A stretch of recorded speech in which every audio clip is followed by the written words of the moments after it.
In a state-of-the-art tech mansion nestled among the pine forests of Northern California, Richard Mason, the billionaire founder of Mason Tech, stared intently at the future prediction model he had built himself. The chart didn't lie. His son, Jason, was destined to marry an unknown girl born in the slums near the old church in San Francisco. To him, such an outcome was unacceptable. But can technology truly control fate? And if not, then who is really in control? In a secluded mansion deep in the pine forests of Northern California, where everything from the curtains to the bathwater temperature was controlled by artificial intelligence, Richard Mason lived like a modern-day emperor. As the founder of Mason Tech, one of the most powerful tech corporations in America, he was hailed by both Wall Street and the media as the man who could read the future, thanks to FateX, a human behavior prediction system powered by AI and designed by none other than Richard himself. That night, after tucking in his 4-year-old son, Jason, Richard sat alone in the control room with a glass of red wine and pulled up the future map on the wall-sized touchscreen.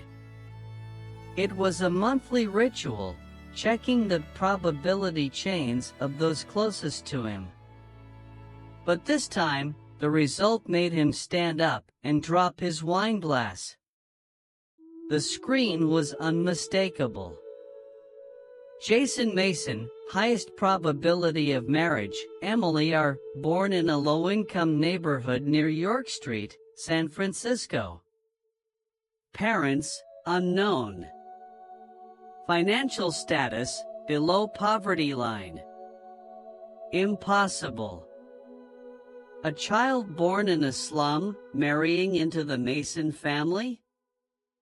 To Richard, it was an existential threat socially, financially, and to the legacy he had spent a lifetime building. He froze for a moment, then accessed hospital data and pinpointed the girl Emily R. who had just been born hours earlier in a rundown public hospital in San Francisco. Her mother, a janitor who'd quit after becoming pregnant for the 5th time. Her father, an unemployed former construction worker, now sitting blankly outside the York Street church. At dawn the next day, Richard got into his self-driving SUV and headed alone to the impoverished neighborhood where Emily's family lived. Disguised as a benevolent donor, he spoke gently to the family and offered to adopt the baby, promising her a bright future. The poor father couldn't believe his luck. He nodded and handed over the baby, never suspecting that her fate was about to take a dark turn. On the way back, as the car crossed an old iron bridge on the outskirts of the city, Richard stopped. He stepped out, cradling the newborn, and looked down at the dark, cold water. No one was there to witness. No one was there to stop him. Without hesitation, he let the baby fall, believing he had just secured his son's future. But Richard Mason, the man who thought he could predict every variable, had forgotten one thing: destiny isn't an equation. And the spiral of the future had only just begun. Richard Mason never spoke of that day. To him, tossing Emily into the freezing river had been an act of future optimization, nameless, emotionless, and now erased from the system. No records, no data. The girl had vanished as if she had never existed. But the river did not cooperate with a fate written by human hands. Though it was midwinter, the current wasn't strong enough to carry the baby far. Instead of swallowing her whole, The water gently swept the infant to a small fishing village near the Oregon border, so remote even GPS couldn't pinpoint it. There, an elderly couple, Tom and Martha, lived alone in a weathered wooden cabin by the shore, raising fish to trade for food at the local market. Tom was the first to notice the strange bundle caught in the river weeds. He thought it was trash. But as he approached, the fabric moved. A small cry rose above the wind.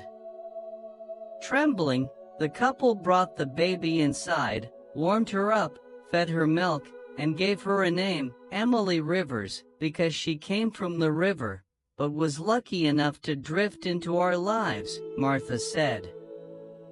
Emily grew up simply. No social media, no iPad, no elite schools. She learned to read from old books, learned math by weighing fish and counting change. Though poor, Tom and Martha never let her go without love or values. She never knew her true origins, but Emily always felt something different inside. When Martha taught her to cook, she perfected the fish stew beyond the recipe. When Tom struggled to fix a fishing reel, she instinctively reassembled it in a way that left him speechless. It wasn't schooling, it was instinct. By the time she turned 15, Emily had grown into a tall, sun-kissed young woman with deep, thoughtful eyes.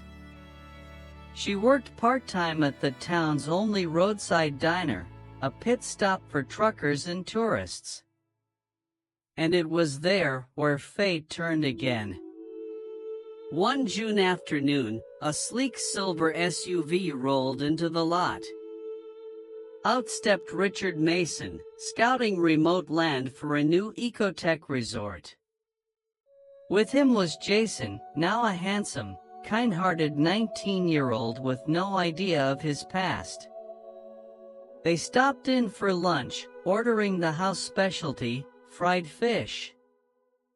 Emily was their server. Jason looked at her as if he'd known her forever. And Richard, for a split second, felt the past reach out and grip him by the throat. He recognized those eyes. The girl was still alive. Richard Mason said nothing as he left the diner. But the drive back to the eco-resort hotel was a storm of one thought crashing again and again through his mind. How did she survive? He couldn't believe that after all these years, after every plan, every variable adjustment, the girl was not only alive, but standing right in front of him, beautiful, healthy, and completely unaware. But if FateX was still correct, if the probability of Jason marrying this girl remained the highest ranking outcome, then time was running out. Richard knew he couldn't let history, or the algorithm, repeat itself. That evening, from the quiet luxury of his hotel suite, Richard typed a short message, printed it, folded it neatly, and slipped it into a sleek leather envelope. He asked Emily to meet him out back, where the golden sunset stretched across the lake like molten light. With a warm, rehearsed smile, he said, "Do you want to change your life?" Emily hesitated. But something deep inside her told her this moment was important. "I have a younger brother," Richard continued smoothly. "He's a philanthropist in Seattle. He's always looking for hard-working young people like you. If you bring him this letter, he'll give you a stable job, housing, and a whole new future." Emily, touched by the offer and sensing no danger, accepted the envelope with both hands and thanked him, unaware that inside was a death sentence cloaked in kindness. Dear William, the bearer of this letter is a threat. Eliminate her immediately, quietly, if possible. Sincerely, Richard. The next morning, Emily boarded a long-distance bus to Seattle, carrying only a small backpack, the letter, and a heart full of hope for a brighter future. That night, she stopped at a modest roadside lodge tucked in the Washington mountains. But fate, once again, refused to follow the blueprint. That night, a crew of street hackers, former victims of Mason Tech's brutal data policies, broke into the lodge looking for electronics to steal. When they searched Emily's bag, they found nothing but some worn clothes and the envelope. Curious, they opened it and understood. A girl with no money, no belongings, just a murder order dressed as a job offer. Their leader, Alex, a former Mason Tech engineer fired in a corporate purge, couldn't look away. Her hands shook with rage and something else, resolve. She pulled out a fresh sheet of paper and, mimicking Richard's handwriting flawlessly, wrote, Dear William, the bearer of this letter is the ideal future wife for my son. Please arrange their marriage as soon as you receive this. Sincerely, Richard. She sealed the new letter into the original envelope and gently woke Emily. You really do have a future, Alex whispered. Don't look back. Emily, unaware of the truth, or the trap that had just been unraveled, stepped back onto the bus, her heart lighter than ever. And this time, it would be her hope. Not Richard's algorithms. That would reshape fate and shake the foundation of an empire. When Emily stepped off the bus in downtown Seattle, the letter in her coat pocket felt like a ticket into another world. She was greeted by a young assistant in a Mason Foundation uniform, the renowned charity run by William Mason, Richard's younger brother. The headquarters was a towering glass structure surrounded by herb gardens and EV charging stations, a world away from the old wooden riverside cabin she had grown up in. William Mason, with kind eyes and silver hair, met her personally in the lobby. He didn't say much. He read the letter once, slowly nodded, and murmured, So, finally. As if confirming something long awaited. What kind of job will I be doing, sir? Emily asked, gripping her backpack straps. William smiled gently. Not a job. A marriage. She froze. What? At that moment, the rear door opened. Jason walked in, coffee in hand, a guest pass from the foundation hanging around his neck. He'd been staying with his uncle for a short internship with the charity. When he saw Emily, he stopped in his tracks. It's you, he breathed. In that single, surreal moment, fate or fabrication became reality. No one could resist it. William, who had long suspected that his brother was hiding something, looked at the two young people as if the final puzzle piece had just fallen into place. He didn't know all the details, but deep down, he trusted one thing. This was real. This needed to be protected. He turned to Jason. I have a letter from your father. This is the girl he chose for you. If you agree, the wedding will take place this evening." Jason didn't hesitate. He didn't understand what was happening, but something inside him, like an echo from another life, told him this girl had always belonged in his world. And so, the wedding was held that very afternoon in the Foundation's glass garden. No media, no spectacle. Only the soft autumn sunlight, clusters of violet lavender, and quiet blessings from a few close witnesses. Meanwhile, in his private office in California, Richard received a system alert. "Congratulations! Jason Mason has just married Emily Rivers." He stared at the screen. His throat went dry. He dialed William instantly, only to hear a single calm sentence in return. "You said you wanted to protect the boy's future." "I just did."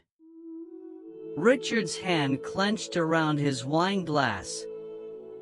Glass shattered. For the second time in his life, he had lost control. And this time, he swore. The girl would not survive a third. Richard Mason couldn't sit still. For the second time, Fatex had been outmaneuvered. And this time, not by algorithms or strategy, but by the very variables he loathed the most: emotion, trust, and worst of all, chance. Just days after the wedding, Richard flew unannounced to Seattle. He didn't go to the Mason Foundation headquarters. He went straight to the private villa where William, Jason, and Emily were spending the weekend. He arrived with a forced smile, an expensive bottle of wine, and hollow congratulations. Emily, though she sensed something off, greeted him politely. Jason, excited, believed his father had finally come around. "My new daughter," Richard said as he and Emily stepped into the garden, a chill wind brushing across the cliffs behind the house. "You really are different. But I need one thing from you. A promise." "I'm listening," Emily said, openly and without suspicion. Richard placed a hand on her shoulder, his gaze fixed on the dark waters below. It was quiet, just wind, insects, and the rustle of leaves. "You'll leave Jason. Forever. No calls. No messages. No return, not until you find something." "Find what?" Richard removed a thin gold ring from his finger, the Mason family heirloom, engraved with a compass and the word Veritas. He raised it, looked at her one last time, and tossed it into the lake below. A soft plunk. Then silence. "Do you agree?" he asked, voice icy. "I don't have a choice, do I?" "No." Emily nodded. That night, she left a short letter for Jason and slipped away into the darkness, carrying nothing but her old backpack and a shattered heart. She started over. Washing dishes in soup kitchens, street diners, seaside fish joints. She tried to forget Jason. But one question haunted her. Why? And, could the ring ever be found? 3 months later, at a high-end seafood restaurant on the Oregon coast where she'd been hired as a line cook, Emily was asked to clean a giant tuna donated by a local fisherman. As she sliced the belly open, there was a soft ting. Metal on steel. Her heart skipped. She reached inside and pulled it out. The ring. The compass. The word veritas. Worn, but unmistakable. She stood frozen. Then her grip tightened. The next evening, the Mason Foundation held its annual gala. Richard was the guest of honor. When the main course was served, guests marveled at the perfectly prepared tuna. William, curious, asked to meet the chef behind the dish. The kitchen doors opened. Emily stepped out. Wearing a clean white chef's coat, hair tied back, face comb. She walked to the center of the room, eyes fixed on Richard. In the warm glow of the chandeliers, she raised her hand and placed the ring gently in front of him. Silence. Richard turned pale. No words came. And for the first time in his life, Richard Mason lowered his head and admitted, "No one controls fate.